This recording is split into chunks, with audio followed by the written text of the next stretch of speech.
Position. You're playing the most phenomenal game ever created. Your skin grows cold from your first glimpse of the enormous beast, products of your imagination. Over the last few years, Dungeons & Dragons, a staple of 80s pop culture media, has had a massive resurgence. A great deal of this resurgence can be attributed to the 80s nostalgia of the last decade, the rise of 5th edition, the increase in the ability for people to stream their games online, creating a community that goes far beyond just playing the game at the table, and the ability to tell compelling stories with your friends.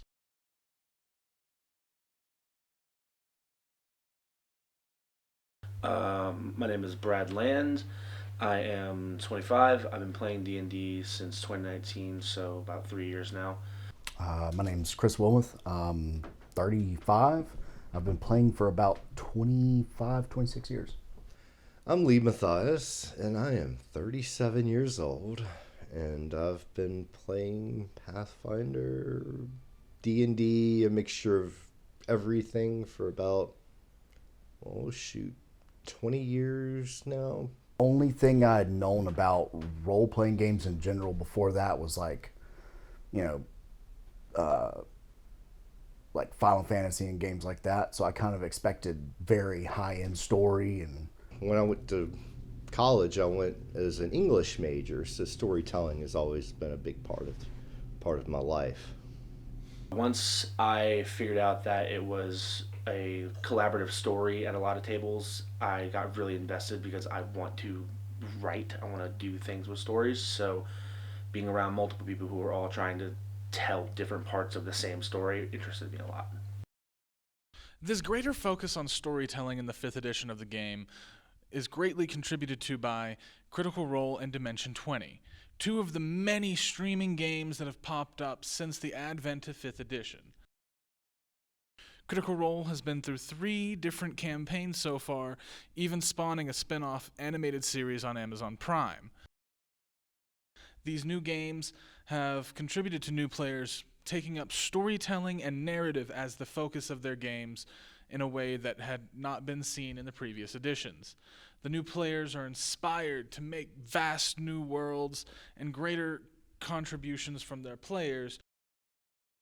Critical Role helped me get into D&D on a different scale because it was a bunch of voice actors that I've idolized since I was a kid, and they were all incredible storytellers, and the story that they all told over the course of campaign 1 and 2 and now into 3 really pushed me into wanting to tackle the narrative side of D&D and do some heavy storytelling with that. But Critical Role motivated me to play the game at a different way than I would imagine other people would play it. I like more of like a combat heavy kind of thing more so than RP, but like a mixture of both is always good. Well, when I was a kid growing up, I was always big into the fantasy genre in general, with stories and movies, and you had Lord of the Rings and stuff like that. I remember controversies with D&D. I remember when I was younger, you had the satanic panic and that sort of thing that parents were concerned about. The Satanic Panic was a major contributor to why many people didn't get to play the game in earlier editions.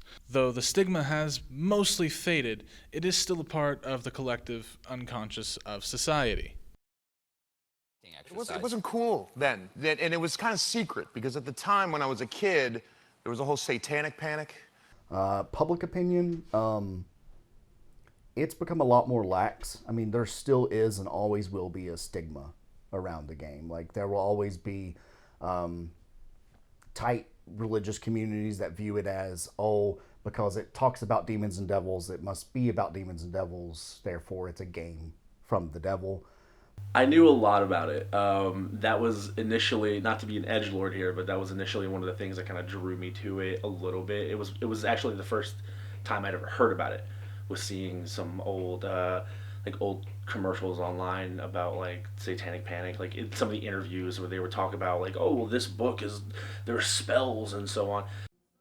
While the stigma certainly stuck for a long time, the biggest contributors to people not joining the game in earlier editions had to be the complexity of the rules and the requirement that you have the books to be able to play. With the current edition, a large amount of the necessary material have been moved to online platforms such as D&D Beyond or Roll20 that allow you to play the game via online services and keep all of your resources and rules in one place. 5th edition, the most current edition of D&D, is easily the most welcoming to newer players. It's streamlined, it's easy, everything is very clear and easy to understand. Now you roll your die and add it to what you have to hit, and if it matches or exceeds the enemy's armor class, then you hit. I like playing the newer editions because it just seems much more straightforward and doesn't seem as much like, it seems more new player friendly than like actual mechanically complicated like the older editions. With the new simplified rules, easier access to all the materials needed, and the decreasing stigma from the past, Dungeons & Dragons 5th edition and its soon-to-be-released 6th edition are primed to continue to grow and bring new players and storytellers from around the world together in this wonderful community.